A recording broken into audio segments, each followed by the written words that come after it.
અમરેલીના સિમરણ ગામે આવેલી ગૌચરની જમીન પર થયેલા દબાણો દૂર કરવાની માંગ સાથે પશુપાલકોએ વિરોધ નોંધાવ્યો। પશુપાલકો પોતાના પશુઓને લઈને મામલતદાર કચેરીએ પહોંચ્યા અને આવેદનપત્ર આપીને રજૂઆત કરી। ગોચરમાં દબાણ હોવાના લીધે માલધારીઓને પશુઓને ચરાવવા માટે અન્ય જગ્યાએ લઈ જવા પડે છે, જેના લીધે ખૂબ જ મુશ્કેલી ભોગવવી પડે છે।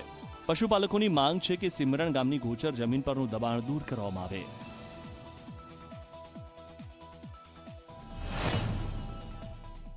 મામલતદારશ્રીને, પ્રાંત સાહેબને અને તમામ સરકારી સંસ્થાઓમાં જ્યાં જ્યાં જરૂર પડે એમ હતી, જ્યાં તમામ જગ્યાએ આજે ઉગ્ર રજૂઆત કરી છે।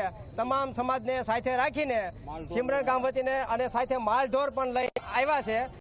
ગામ સિમરણ બરાબર ગાઉને સરવાનું ક્યાં શરણ રહ્યું નથી, શરણ બધું દબાઈ ગયું છે, સમજે વાળી લીધું છે, વાળી લીધું એટલે અમે રાવ લઈને આવ્યા। ગાયો અમારી ક્યાં સરવા થાય, ગાયોને ત્યારે ક્યાં જગ્યા રહી નથી બરાબર, ગાયોને બહાર જાવી છે, રોડમાંથી ઉભા રાખીએ છીએ, એટલે જગ્યા તમે છૂટી કરાવવા માંગીએ છીએ અમે।